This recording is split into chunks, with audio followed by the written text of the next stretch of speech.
Hola, buenos días, tardes o noches. Sean bienvenidos a otro trabajo del equipo rojo, donde, en esta ocasión, te vamos a explicar qué son los valores culturales y qué es la motivación personal. Para esto, abordaremos las siguientes tres preguntas que nos ayudarán a darle seguimiento al tema. ¿Cuáles son los componentes biológicos que influyen en la motivación? ¿Por qué los valores culturales constituyen un factor de influencia para la motivación? ¿Por qué el ambiente es un factor determinante para la motivación? Sin nada más que decir, damos inicio. Empezaremos con la primera pregunta. ¿Cuáles son los componentes biológicos que influyen en la motivación? Los componentes biológicos son una base orgánica para el organismo y algunos estados de privación de los seres vivos. ¿Qué quiere decir esto? En palabras más simples, son los elementos que forman parte de los diferentes procesos que tiene nuestro organismo. Pero estos pueden influir en un ser vivo para la motivación, y estos se denominan como los motivos biológicos. Los motivos biológicos más importantes o más comunes que podemos encontrar están en el hambre, en la sed, en el impulso sexual, el impulso materno, la evitación del dolor y la necesidad de descanso, entre otros. Estas influyen en los estados fisiológicos internos del organismo, las condiciones ambientales actuales, así como la historia pasada y las experiencias del organismo.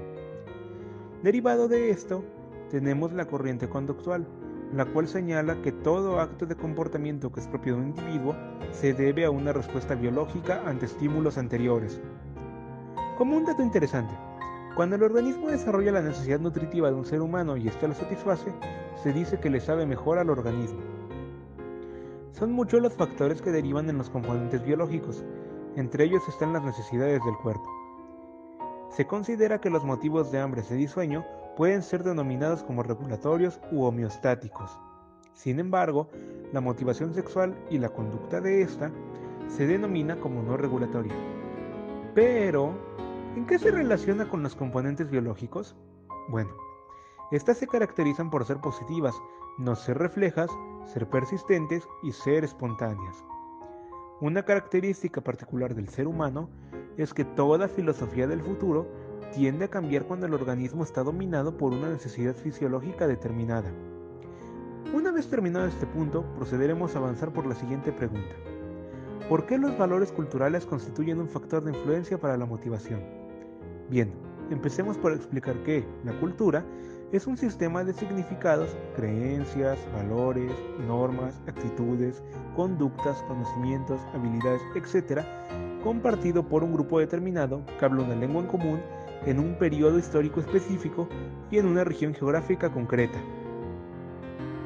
Su función es mejorar la adaptación de los miembros que pertenecen a la cultura a las características ecológicas del lugar en el que viven, pero también incluye el conocimiento que la gente necesita para funcionar de manera efectiva en su ambiente social.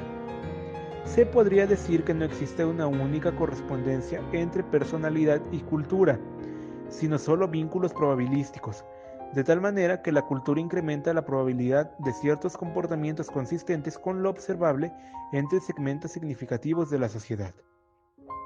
La persona se adapta al marco cultural, desarrollando su propio y único conjunto de tendencias de respuesta, orientaciones cognitivas, metas y valores. Por otra parte, se han argumentado varias influencias culturales que intervienen en los motivos y necesidades individuales, entre los cuales vamos a destacar dos puntos. El primero es la motivación de exploración, curiosidad o variación estimular y la necesidad de búsqueda de sensaciones y de curiosidad. Se ha postulado que los seres humanos necesitan o están motivados por la variación estimular. Se ha planteado que algunos sujetos tienen una mayor necesidad de búsqueda de sensaciones. Los valores de estimulación a nivel personal y de autonomía afectiva a nivel colectivo, típicos de personas y culturas individualistas, hacen énfasis en la excitación, novedad y cambio, por lo que se puede especular que la motivación de exploración esté reforzada en estas culturas. El segundo punto es la necesidad de reducción de la incertidumbre, la activación y la ansiedad.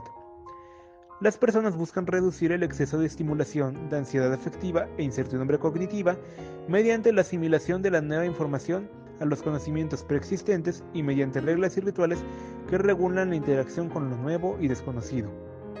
Los rituales tecnológicos afrontan la incertidumbre ante la naturaleza. Las leyes y los rituales sociales, la incertidumbre ante los otros. Y las creencias y rituales religiosos, la incertidumbre ante la muerte. Estos generan una homogeneidad de creencias y una percepción de acuerdo consensual que reduce la incertidumbre. Reafirmar las normas de la cultura disminuye la ansiedad ante la muerte, por ejemplo, y el castigo ritual de los desviantes del endogrupo que crean incertidumbre sobre los valores y normas compartidas redundan en un aumento de la identificación grupal. Por último, mencionaremos la motivación de conocimiento, veracidad y necesidad de autoverificación. También se postula que en la motivación es importante para muchas personas predecir el futuro y controlar los resultados. Las personas necesitan conocer con veracidad la realidad y sus habilidades. Esta necesidad subyace a las comparaciones sociales que los sujetos llevan a cabo. Se ha planteado que los sujetos colectivistas tienden más a una visión menos optimista y más cercana a la realidad de sus expectativas.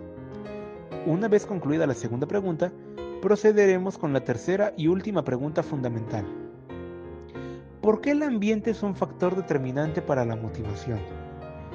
Los más evidentes se relacionan con otras características del contexto en donde nos desenvolvemos, como el clima, el confort y la variedad de elementos presentes. De esta forma nos sentiremos más motivados a desempeñar alguna actividad en un día soleado o templado que en un día lluvioso o con bastante frío, aunque claro, también hay casos en donde sucede de manera opuesta. En el caso del confort, resulta más motivante desempeñar una actividad en un lugar iluminado, ventilado y cómodo en general que en un lugar oscuro, sin aire o que huela mal, entre otras cosas. En este apartado también se pueden distinguir dos formas de motivación, una positiva y otra negativa. La primera está caracterizada por la obtención de una recompensa, mientras que la segunda se refiere a aquella motivación que se encuentra en el hecho de evitar una consecuencia desagradable. Algunos ejemplos de estas dos formas son los siguientes. Para el primer caso, mencionaremos el ejemplo de una persona que trabaja intensamente por la remuneración económica que recibirá como producto de su esfuerzo. En el segundo caso, podemos poner de ejemplo el hecho de un hijo que se apura en limpiar su habitación, dado que su mamá lo amenazó con castigarlo si no se encuentra limpio para cuando llegue a casa.